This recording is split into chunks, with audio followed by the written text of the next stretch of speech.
നമസ്കാരം. തെക്കുവടക്കിലൊക്കെ വീണ്ടും സ്വാഗതം. ഞാൻ വി കെ ചെറിയാൻ ഡൽഹിയിൽ നിന്നും എൻ്റെ സീനിയർ സുഹൃത്ത് ശ്രീ മാധവൻകുട്ടി നാട്ടിൽ നിന്നും. ഞങ്ങൾ ഇന്ന് സംസാരിക്കാൻ ഉദ്ദേശിക്കുന്നത് വെനിസ്വേലയിൽ നടന്ന ഈ ഒരു തരത്തിൽ പറഞ്ഞ അധിനിവേശത്തിൻ്റെ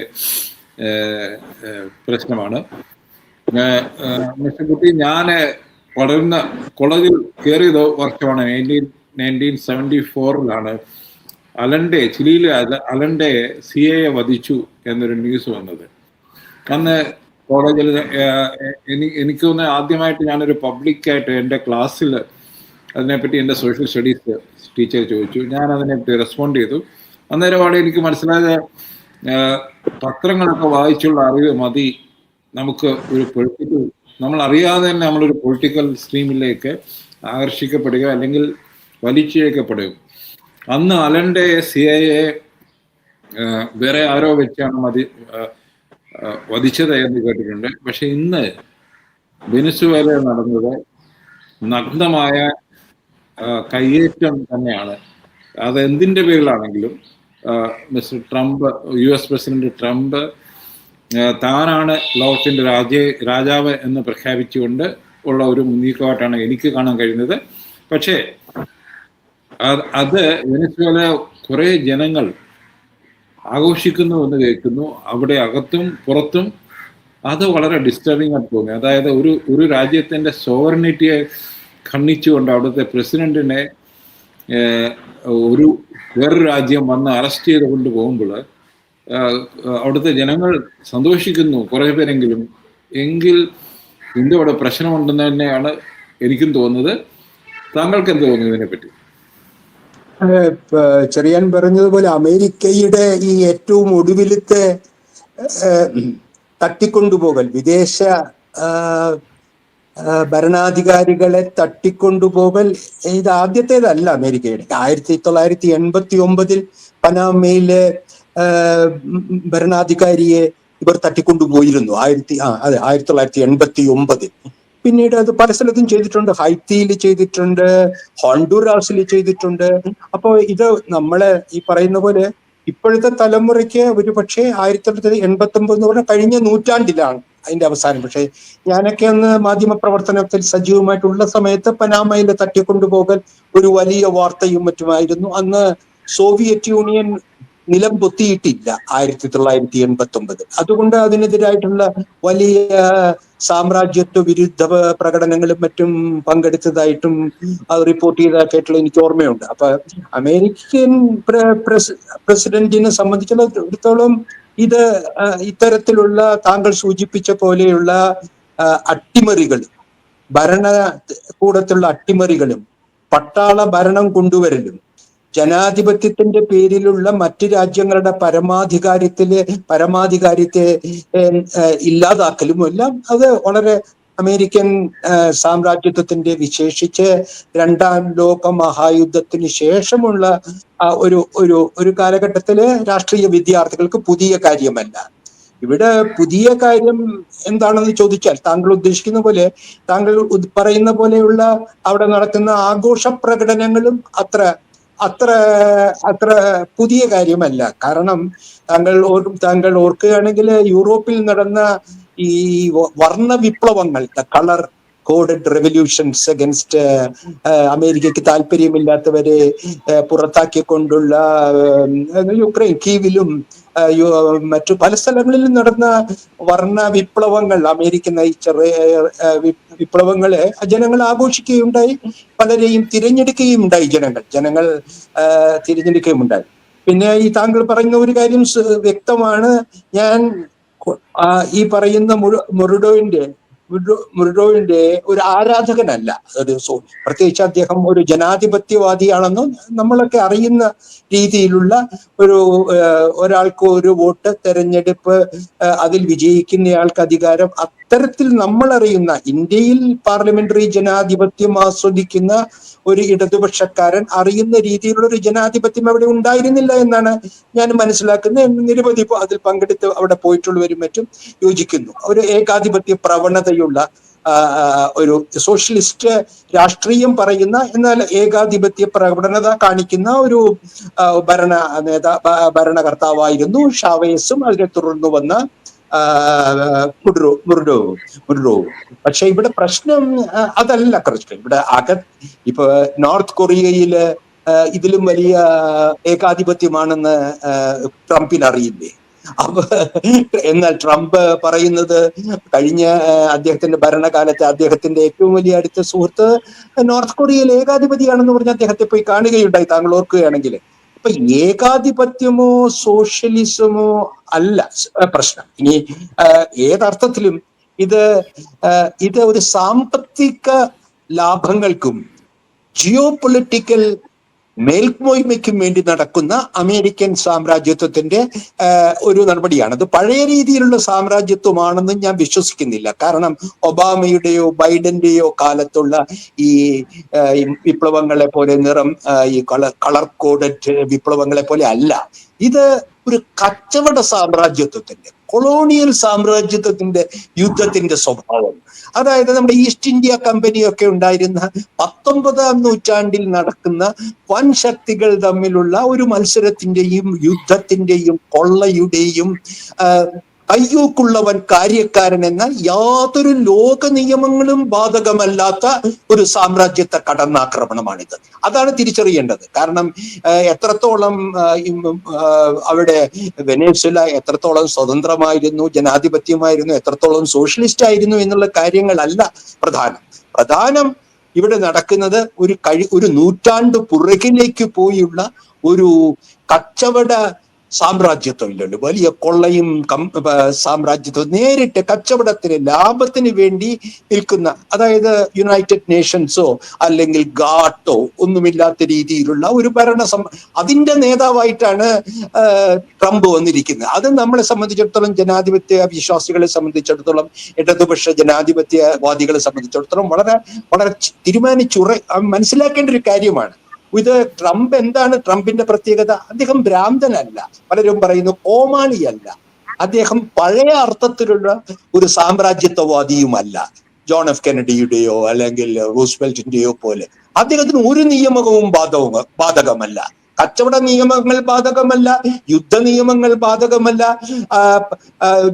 ലോകത്തിലെ ഒരു ലോകക്രമം പോലും അദ്ദേഹത്തിന് ബാധകമല്ല എന്ന് കാണിക്കുന്ന കാര്യങ്ങളാണ് നടന്നുകൊണ്ടിരിക്കുന്നത്. അതും പിന്നീട് സോവിയറ്റ് യൂണിയന് ശേഷമുള്ള ഒരു ലോകത്തിൽ ഏകാധിപതികളുടെ ഒരു കാലം കൂടിയാണ്, അമേരിക്കൻ വിരുദ്ധ ഏകാധിപതികളുടെ കാലം കൂടിയാണ്. ഇപ്പൊ ചൈനയിലാണെങ്കിൽ അവിടെ ഏക പാർട്ടി ഭരണമാണ്. റഷ്യയിൽ പുടിൻ ആജീവനാന്തം പ്രസിഡന്റായി തുടരുകയാണ്. അപ്പോൾ ഈ അമേരിക്കൻ കടന്നാക്രമണത്തെ ചെറുക്കേണ്ട ഇപ്പൊ എന്തിനു പറയുന്നു, നമുക്കൊക്കെ മനസ്സിലാക്കുന്ന രീതിയിലുള്ള ജനാധിപത്യമുള്ള ഫ്രാൻസിൽ മെക്രോൺ പറയുന്നത് അത് നല്ല കാര്യമായി ട്രംപ് ചെയ്തതെന്നാണ്. അപ്പോ ഇത് വളരെ സങ്കീർണമായിട്ടുള്ള ഒരു ലോക സാഹചര്യത്തിലെ വളരെ വളരെ അപ്രതീക്ഷിതമല്ലെങ്കിലും നമ്മളെ ജനാധിപത്യ വിശ്വാസികളെയും സോഷ്യലിസ്റ്റ് വിശ്വാസികളെയും ഒക്കെ ഒരുമിച്ച് നിർത്തേണ്ട ഒരു പ്രത്യേക ഒരു കാലഘട്ടമാണ്. കാരണം നമുക്ക് മനസ്സിലായി, ചൈനയും റഷ്യയും പ്രതിഷേധിച്ചിട്ടുണ്ട്, പക്ഷെ അവർക്ക് ഒന്നും ചെയ്യാൻ കഴിഞ്ഞിട്ടില്ല. ക്യൂബയാണ് ഏറ്റവും വെനസ്വേലയുമായി അടുത്ത് ബന്ധം പുലർത്തിയിരുന്നത്. അവിടെ ക്യൂബയുടെ സുരക്ഷാ സേനയാണ് അവിടെ പ്രവർത്തിച്ചിരുന്നത്. എന്തിന്? ഈ തട്ടിക്കൊണ്ടുപോകലിന്റെ ഒരു ദിവസം മുമ്പ് വരെ ചൈനീസ് കമ്മ്യൂണിസ്റ്റ് പാർട്ടിയുടെയും ചൈനീസ് സർക്കാരിന്റെയും ഒരു ഉന്നതതല സംഘം വെനസ്വേലയിലും കാരക്കാസിലും ഉണ്ടായിരുന്നു. ഈ തട്ടിക്കൊണ്ടുപോയ സ്ഥലത്ത് അവർ സംസാരിച്ചിരുന്നു. അപ്പോൾ ഇത്രയും വലിയ തുറന്ന വെല്ലുവിളിയെ ജനാധിപത്യ ശക്തികളുടെ ജനങ്ങളുടെ തലത്തിലുള്ള ഒരു ഐക്യമുന്നണിയുടെ രൂപത്തിൽ മാത്രമേ നമുക്ക് ഇന്ന് നേരിടാൻ കഴിയുകയുള്ളൂ. അതത്ര എളുപ്പമാണെന്ന് ഞാൻ കരുതുന്നില്ല. കാരണം ദേശരാഷ്ട്രങ്ങൾ, നേഷൻസ് ഇപ്പോഴും സ്വന്തം താല്പര്യങ്ങൾ മാത്രം സ്വന്തം രാഷ്ട്ര താല്പര്യത്തിന് എന്താണെന്ന് മാത്രം നോക്കി അതിനപ്പുറം ഒരു വിദേശ നയമില്ല എന്ന് വിചാരിക്കുന്ന ഒരു കാലത്തിലാണ് നിൽക്കുന്നത്. പ്രത്യേകിച്ച് നമ്മുടെ മോദിയുടെ കാര്യം നോക്കൂ. ഇത്രത്തോളം പരസ്യമായി ലോക ജനത പല ഭാഗത്തു നിന്നും എന്തിന് സാൻഡേഴ്സും കോർബ്രിനും മറ്റു ചെറിയ രാജ്യങ്ങൾ പോലും തെറ്റാണെന്ന് പറയുന്ന ഒരു കാര്യത്തെ പറ്റി അതിനെ തള്ളിപ്പറയാൻ ഇവിടുത്തെ ഹിന്ദുത്വ ഫാസിസ്റ്റ് സർക്കാരിന് തയ്യാറല്ല. അപ്പോൾ ഇവരെല്ലാം ഒരേ തൂവൽ പക്ഷികളാണ്, ട്രംപും മോഡിയും. അതാണ് എന്നെ ഭയപ്പെടുത്തുന്നത്. വാസ്തവത്തിൽ ഇന്ത്യയിൽ ചെയ്യാവുന്നത് ഈ അക്രമത്തിനെതിരായി പ്രതിഷേധിക്കേണ്ടത് മോഡിയുടെ നിശബ്ദതക്കെതിരെ.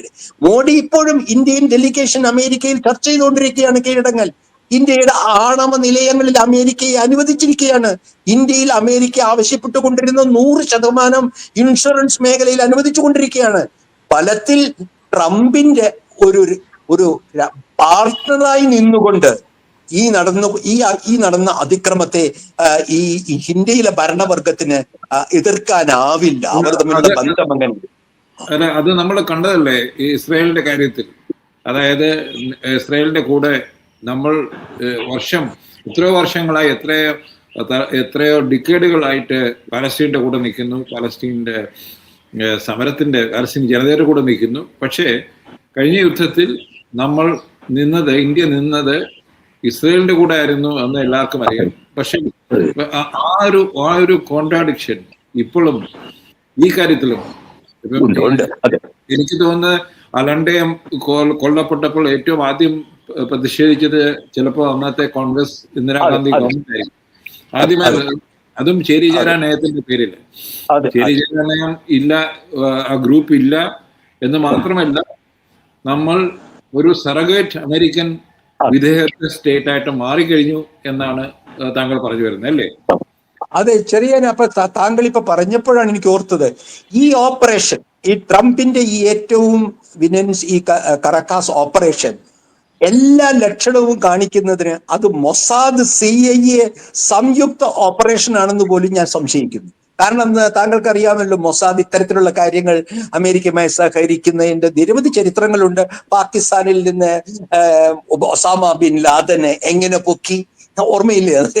അപ്പൊ ഞാൻ പറയുന്നത് ഇപ്പൊ ലോക സാഹചര്യത്തിൽ അമേരിക്കയും സയണിസ്റ്റ് ഇസ്രായേലും തമ്മിലുള്ള അച്ചുതണ്ടിന്റെ ഒരു അധികാര ശക്തിയാണ് ഇന്ന് കണ്ടുകൊണ്ടിരിക്കുന്നത്. അതിനെ ചെറുക്കാൻ സ്വന്തം താല്പര്യങ്ങൾ മാത്രം ശ്രദ്ധിക്കുന്ന, ദേശീയ താല്പര്യങ്ങൾ മാത്രം ശ്രദ്ധിക്കുന്ന വൻ ശക്തികൾക്ക് ചൈന, റഷ്യ തുടങ്ങി, അവിടെ സോഷ്യലിസവും അവർക്ക് സാമ്രാജ്യത്വവും ഒന്നും അവരുടെ പദാവലിയിൽ ഇല്ല. ചൈന ഒരിക്കലും അമേരിക്കയെ ആ സാമ്രാജ്യത്വം എന്ന് വിളിച്ചത് ഒരുപക്ഷെ 70കളിലായിരിക്കും. റഷ്യയിൽ അങ്ങനത്തെ സങ്കല്പം, അങ്ങനെ ഒരു മാർസിയൻ സങ്കല്പം, അതൊരു ലെനിനിസ്റ്റ് സങ്കല്പമാണ് സാമ്രാജ്യത്വം. അതൊന്നുമില്ലാത്ത ഈ വൻ രാഷ്ട്രങ്ങൾ ജനകീയ വികാരം പ്രതിഫലിപ്പിക്കുമെന്ന് ഞാൻ വിശ്വസിക്കുന്നില്ല. മോഡി ഇന്ത്യയുടെ ജനങ്ങളുടെ വികാരം പ്രകടിപ്പിക്കുന്നുണ്ടോ ഈ വിഷയത്തിൽ? താങ്കൾ പറഞ്ഞ പോലെ അറഫത്തിന് സ്വീകരിച്ചത് ഇന്ദിരാഗാന്ധിയാണ് അല്ലെ? പാലസ്തീനു വേണ്ടി ശബ്ദിച്ചത് മഹാത്മാഗാന്ധിയാണ്. ആ മഹാത്മാഗാന്ധി പിന്തുണച്ച പാലസ്തീൻ സ്റ്റേറ്റിന് വേണ്ടി പറഞ്ഞിരുന്ന ഇന്ത്യ ഇന്ന് നമ്മൾ തെരഞ്ഞെടുത്തിട്ടുള്ളത് മോഡിയെയാണ്. അപ്പൊ ഈ മൂർത്ത ലോക സാഹചര്യം അടിമേൽ മറിഞ്ഞിരിക്കുന്നു. ജനങ്ങളുടെ സാമ്രാജ്യത്വ വിരുദ്ധത ഇനിയും തീർന്നിട്ടില്ല. അപ്പോൾ എങ്ങനെയാണ് ലോകത്തെ വിവിധ രാഷ്ട്രങ്ങളിലെ ജനങ്ങളും തൊഴിലാളികളും സമാധാന പ്രേമികളും സോഷ്യലിസ്റ്റുകളും എങ്ങനെയാണ് ഈ പുതിയ ലോകക്രമത്തെ നേരിടുക? സാമ്രാജ്യത്വത്തിന് നമുക്കൊരു പുതിയ നിർവചനം വേണ്ടേ? ജനങ്ങളുടെ ഐക്യദാർഢ്യം എങ്ങനെയാണ്? ഇപ്പൊ അമേരിക്കയിൽ സാൻഡേഴ്സും ഇപ്പോൾ ന്യൂയോർക്ക് മേയറും ട്രംപിനെ എതിർക്കുന്നു.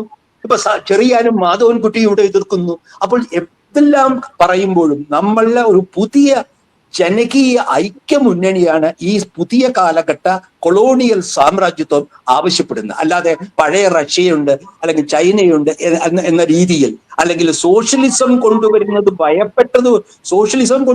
ഭയപ്പെട്ടത് കൊണ്ടാണ് ട്രംപ് അതിനെ ആക്രമിച്ചതെന്ന് ഞാൻ വിശ്വസിക്കുന്നില്ല.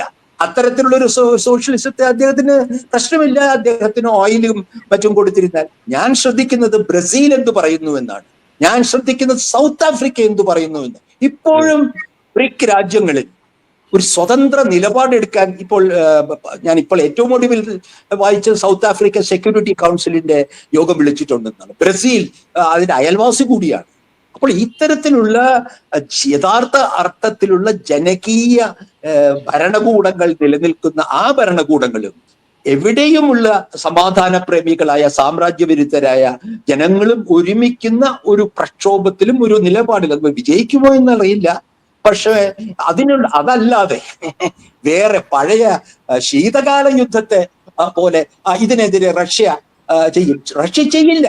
താങ്കൾക്ക് ഓർമ്മയുണ്ടല്ലോ ക്യൂബൻ ക്രൈസിസ്, ഓർമ്മയില്ലേ? ക്യൂബൻ ക്രൈസിസ്, മിസൈൽ ക്രൈസിസ്, എനിക്ക് നല്ല ഓർമ്മയുണ്ട്. ആ ക്യൂബൻ ക്രൈസിസ് വന്നപ്പോൾ കെന്നഡിക്ക് എങ്ങനെയാണ് ക്യൂബയിൽ നിന്ന് മിസൈലുകൾ കൊണ്ടുപോകേണ്ടി വന്നത്? ക്രൂഷ്യവ് അവിടേക്ക് ഇടപെടുമെന്ന് പറഞ്ഞപ്പോഴാണ് തീർന്നത്, അല്ലേ? അതുപോലെ ചൈനയും റഷ്യയും പുടിനും ജിയും ഇടപെടുമെന്ന് താങ്കൾ വിചാരിക്കുന്നുണ്ടോ? അങ്ങനെ മൂഢസ്വർഗത്തിൽ അത് ഞാനിത് പറയുന്നതിന് കേരളത്തിൽ നിന്ന് പറയുന്നതിന് ഒരു പ്രത്യേകതയുണ്ട് ചെറിയാൻ. അതുകൊണ്ടാണ് ഞാൻ ഊന്നി പറയുന്നത്. കേരളത്തിൽ ഇപ്പോഴും ഒരു ശീതകാല യുദ്ധ ലോക ക്രമമാണെന്നുള്ള മട്ടിലാണ് കേരളത്തിലെ ഇടതുപക്ഷവും ഇന്ത്യയിലെ പൊതു ഇടതുപക്ഷവും സംസാരിക്കുന്നത്. അത് വലിയൊരു തടസ്സമാണ്, ജനങ്ങളുടെ ഐക്യത്തിന് വലിയ തടസ്സമാണ്. ഇപ്പോഴും നമ്മൾ ആ ശീതകാല ഐഡിയോളജിക്കൽ അല്ലെങ്കിൽ സൈദ്ധാന്തിക ബ്ലോക്കുകളുടെ രീതിയിൽ ചിന്തിക്കരുത്. അത് സ്വയം വഞ്ചിക്കലാണ്. നമുക്ക് വേണ്ടത് ഒരു പുതിയ ഐക്യമുന്നണിയാണ്, ജനാധിപത്യ സാമൂഹ്യ ഐക്യമുന്നണി. അതുകൊണ്ട് മാത്രമേ സാധിക്കൂ. കേരളത്തിലൊക്കെ ഉടനെ തന്നെ ഇപ്പോൾ വരാൻ പോകുന്നത് പറഞ്ഞുകൊണ്ട് ഞാൻ ഇപ്പം ഈ ക്രിസ്മസ് സമയത്ത് രാഹുൽ ഗാന്ധി ജർമ്മനിയിൽ പോയത് BMW കാണാൻ വേണ്ടി, ഫാക്ടറി കാണാനാണെന്ന് ഒരു പ്രചാരണമുണ്ട്. പക്ഷെ അദ്ദേഹം പോയിരുന്നത് താങ്കൾ പറഞ്ഞ ഇതേ ഒരു പുതിയ ജനകീയ മുന്നണി, പ്രോഗ്രസീവ് അലയൻസ് എന്ന് പറഞ്ഞ സോഷ്യലിസ്റ്റുകളുടെയും സാമ്രാജ്യ വിരുദ്ധ അതോറിറ്റേറിയൻ വിരുദ്ധ പാർട്ടികളുടെ ഒരു സമ്മേളനം അറ്റൻഡ് ചെയ്യാനാണ് അദ്ദേഹം പോയത്. ഞാൻ എൻ്റെ അടുത്ത് എൻ്റെ സുഹൃത്തായ സാംപിറ്റോട് പറഞ്ഞിരുന്നു, ഈ മീറ്റിംഗ് ഹൈദരാബാദിൽ ചെയ്യാൻ അവർ ആഗ്രഹിച്ചിരുന്നു. നമുക്കൊക്കെ അറിയാം, നമ്മൾ ഇന്നത്തെ ഭരണകൂടം ഒരിക്കലും വിസ പോലും കൊടുക്കത്തില്ല അങ്ങനെയുള്ളൊരു മീറ്റിംഗ്. അപ്പൊ അതുകൊണ്ട് അവർ ജർമ്മനിയിലാക്കി. ജർമ്മനിയിൽ ഏഷ്യയെ പ്രതിനിധീകരിച്ച് പ്രസീഡിയത്തിൽ ഇരുന്നത് രാഹുൽ ഗാന്ധിയാണ്. അപ്പൊ ഇങ്ങനെ ഞാൻ രാഹുൽ ഗാന്ധിയെ സ്തുതിച്ചോ എന്നല്ല, ഇത് ഇങ്ങനൊരു നീക്കം ലോകത്തെമ്പാടും ഉണ്ടായിക്കൊണ്ടിരിക്കുന്നുണ്ട്. അതിന് മാത്രമേ ഇങ്ങനെയുള്ള അധിനിവേശങ്ങളെ ചെറുക്കാൻ കഴിയുള്ളൂ എന്ന് പറഞ്ഞുകൊണ്ട് വളരെ ശരിയാണ് ചെറിയാൻ, വളരെ ശരിയാണ്. അങ്ങനെ ഒരു പ്രോഗ്രസീവ് അലയൻസ് മുന്നോട്ട് പോകട്ടെ. ഇന്ത്യയും ഇന്നല്ലെങ്കിൽ നാളെ അതിന്റെ ഭാഗമായി തീരും എന്ന് ആശിച്ചുകൊണ്ട് ഞങ്ങൾ നിർത്തുന്നു. നന്ദി.